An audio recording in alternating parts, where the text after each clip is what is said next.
Seriously আমি না বুঝতেছি না তুমি এরকম কেন করতেছো। আচ্ছা তুমি আমাকে বলো, বিএসসির জন্য আমার কানাডাতে স্কলারশিপ সহ সবকিছু রেডি ছিল। তুমি বললে এখন গেলে নাকি আমি তোমাকে হারাবো, তোমাকে অন্য কোনো ছেলের সাথে বিয়ে দিয়ে দিবে। ওকে ফাইন, আমি সবকিছু ক্যান্সেল করলাম। তারপর তুমি বললা তোমার বাবা বলছে যে বেকার কোনো ছেলের সাথে বিয়ে দিবে না। আমি সবকিছু ছেড়ে আমার বাবার বিজনেসে বসা শুরু করলাম, যেটা আমার এতটুকু ইন্টারেস্ট ছিল না। আমি আমার সব ইচ্ছা ছেড়ে তোমার জন্য পারফেক্ট হওয়ার চেষ্টা করলাম। তারপর কিসের কমতি থেকে গেল যে তুমি আজকে এঙ্গেজমেন্ট রিংটা ফেরত দিয়ে দিচ্ছ? আরে আমাকে কারণটা তো বলো at least.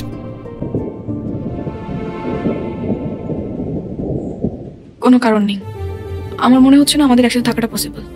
That's it. That's it? Seriously তোমার মনে হচ্ছে না আমাদের একসাথে থাকাটা পসিবল? What about me? আমার কি মনে হচ্ছে সেটার কোনো ভ্যালু নাই? আমার সাইডটা কে দেখবে রুহি? দেখো, এত কথা বাড়ানোর কোনো মানে নেই, অযথা সময় নষ্ট করো না। সময় তো তুমি আমার নষ্ট করছো। এরকমটাই করার হইলে আমার লাইফটা কেন নষ্ট করলা? ভেঙে ফেলা হইলে সব আগেই ভেঙে ফেলতা, নাকি হুট করে এখন বেটার কাউকে পেয়ে গেছো? তোমার যা ভাবার তুমি তাই ভাবতে পারো, আমার কোনো প্রবলেম নেই। আরে প্রবলেম তোমার থাকবে কেন? প্রবলেম তো তোমার ক্যারেক্টারে। আর আমার লাকের প্রবলেম যে তোমার মতো একটা মেয়েকে ভালোবাসছি।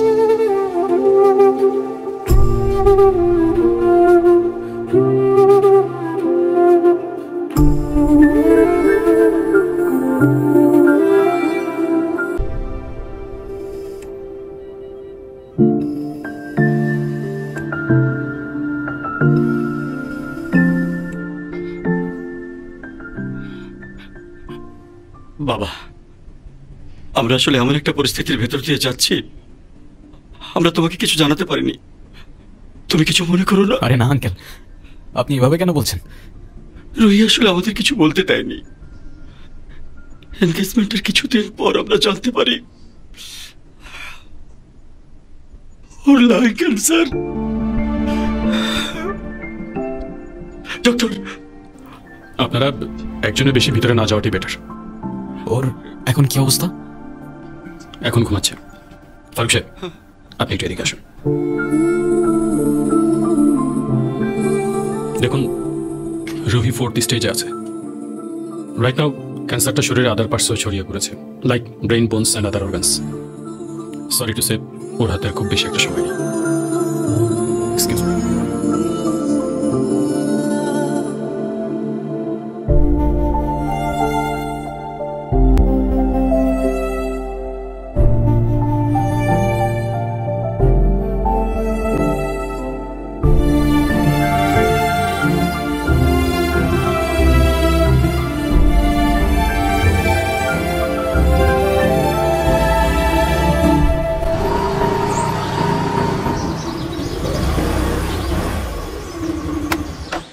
বাই। ওই হ্যাঁ, 1.5 বছর হয়ে গেছে। কিসের? প্রতিদিন তোমার এখান থেকে ভার্সিটিতে নিয়ে যাই, আবার এনে ড্রপ করি। হ্যাঁ তো। আমি কি রাইড শেয়ার করি? না। তাইলে তেলের টাকা তুমি দাও।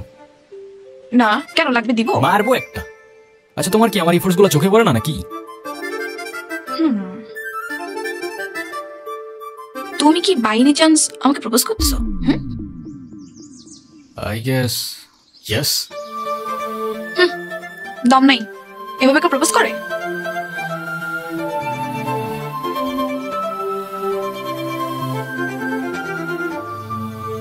কত করে? 50 টাকা।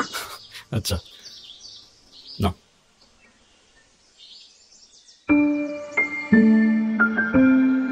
দেখো প্রপোজ করায় না তো আমার এক্সপিরিয়েন্স আছে, আর না বলতে পারি কবিদের মতো শের বা শায়েরি,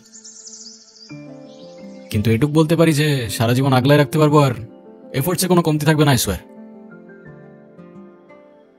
কসম কাটা ভালো না। কাঠগোলাপ আমার পছন্দ, তাই নিচ্ছি। আর তোমার ব্যাপারটা আমি ভেবে দেখবো। By. I'll take that as a yes.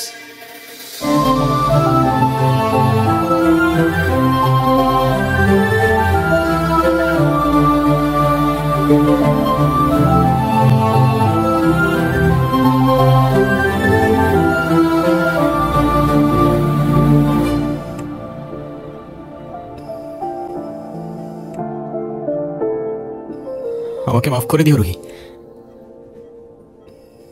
আমি না বুঝেই তোমাকে অনেক কথা বলে ফেলছি। তুমি আমাকে একটাবার বলতা, এতদিনেও কি তুমি আমাকে এতটুকু চিনতে পারলা না? একটাবার বললে কি আমি তোমাকে ছেড়ে চলে যেতাম?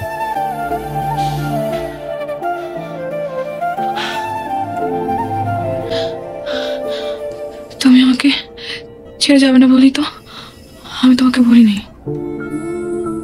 কেন তুমি চাও যে আমি তোমায় ছেড়ে চলে যাই? হ্যাঁ, তুমি কেন আমার এরকম একটা জীবনের সঙ্গে তোমার সুন্দর জীবনটা জড়াতে চাও বলো? তুমি ছাড়া আবার কিসের জীবন? আমার জীবনটা তো ততক্ষণই সুন্দর যতক্ষণ সেই জীবনে তুমি আছো।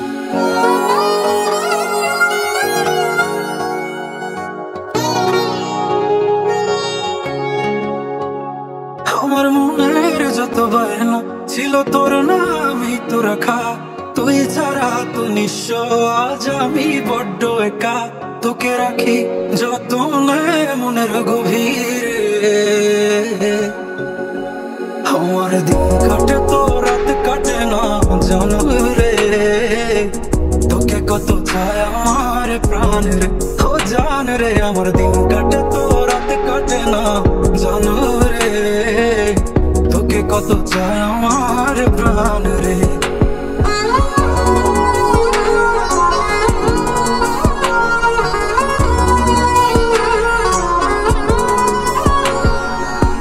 কি যে সুখ পাস রে তুই আমায় ব্যথা দিয়ে, ক্ষণে ক্ষণে যাত না দিস আধারে হারিয়ে। কি যে সুখ পাস রে তুই আমায় ব্যথা দিয়ে, ক্ষণে ক্ষণে যাত না দিস আধারে হারিয়ে। শুধু একবার এসে দেখ না মনের গভীরে, তোকে কত চায় আমার প্রাণ রে, ও জান রে। আমার দিন কাটে তো রাত কাটে না জানো রে। তোকে কত চায় আমার প্রাণ রে।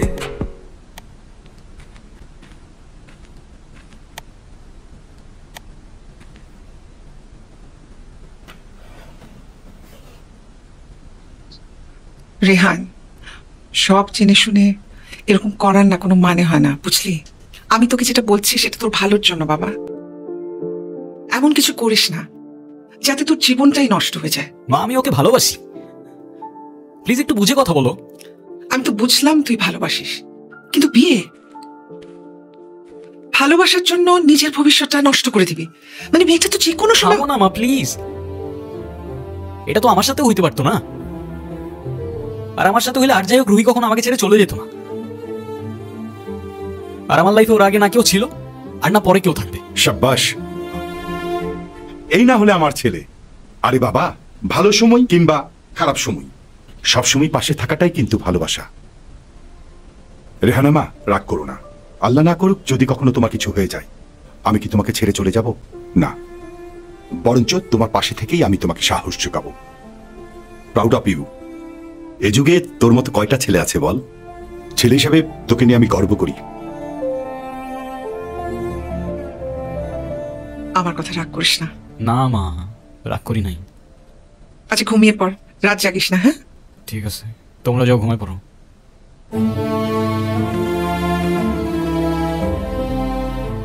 কিরে বাবা, মন খারাপ? না, মন খারাপ করিস না, দেখবি সময়ের সাথে সাথে সবকিছু ঠিক হয়ে যাবে। শুয়ে পড়ায়, আমি আসি।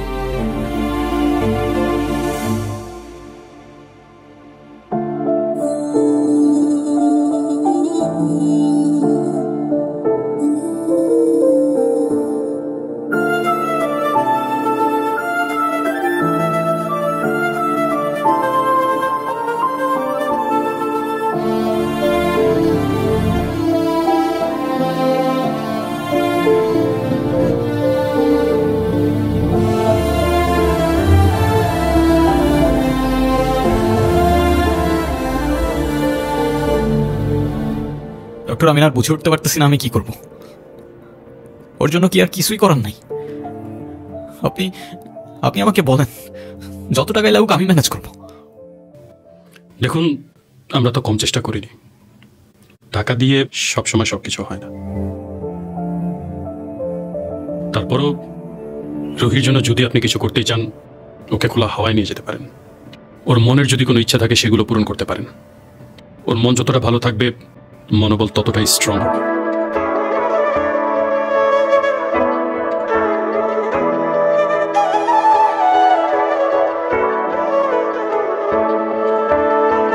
তোমার মতো একটা মানুষ সবার কি আর মাঝে এমন করে জড়িয়ে ধরে সবাইকে আর বাঁচে কার সুখে এক ভালি চাঁদ রোদের বুকে হাসে জোছনা রাতে রূপসাগরে এমন করে ভাসে তোমার মতো মানুষ একটা হারায় গেলে কোথায় পাই মনের মতো ছেলে তুমি তোমার মতো কেউ নাই তোমার মতো মানুষ একটা হারায় গেলে কোথায় পাই মনের মতো ছেলে তুমি তোমার মতো কেউ নাই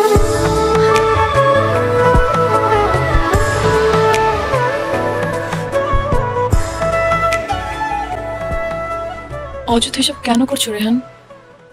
অযথা করছি? অযথা নয়তো কি? আমি আর কদিন এভাবে বাঁচবো? আমরা কে, কতদিন আর কতক্ষণ বাঁচবো সেটা কি আসলেই আমরা জানি রহি? হিসেব করে লাভ কি বলো? যতক্ষণ নিঃশ্বাস আছে ততক্ষণ না হয় সেই মুহূর্তগুলোকে ঘিরেই বেঁচে থাকি। আজকে আছি, কালকে তো নাও থাকতে পারি, বলো? শুধু শুধু মায়াটা কেন বাড়াচ্ছ? মায়া বাড়ালে যে কষ্টটাও বাড়ে। তাহলে তো খুব চিন্তার বিষয়। দাঁড়াও, এক্ষুনি তোমার মন ভালো করে দিচ্ছি।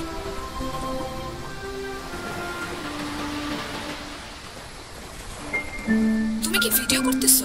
Yes sir. আমি তোমাকে ছবি তুলতে বলছি, ভিডিও করতে বলিনি। আচ্ছা, তুমি যে আমার সাথে এত দূরে আসছো, তোমার বাসায় যদি জানতে পারে? কিভাবে জানবে? কে বলবে? যদি আমি বলে দেই? আই না, একদম না। বাসায় জানলে আমার খবর আছে। ওকে, তো ফিউচার রুহিকে তোমার কিছু ইচ্ছার কথা বলো, তাই ও দেখে নিতে পারবে যে তোমার ইচ্ছাগুলো আদৌ পূরণ হইল কিনা। ইচ্ছে? আমি তো সেভাবে কোনো ইচ্ছে ভাবিনি। তো এখন ভেবে বলো। আচ্ছা, কোনো এক বিকেলে আমি তোমার সঙ্গে সমুদ্র দেখবো। ওকে, আর? আর সেই সমুদ্রের পাড়ে দুজন মিলে সন্ধ্যাবেলা ফানুস উড়াবো। আচ্ছা, কারণ সমুদ্র আমার অনেক প্রিয়। তুমি আমি অনেক ঘুরবো, অনেক মজা করবো।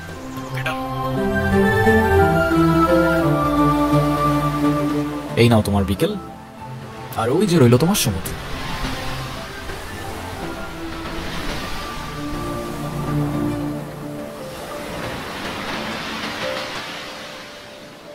চোখ বন্ধ করো।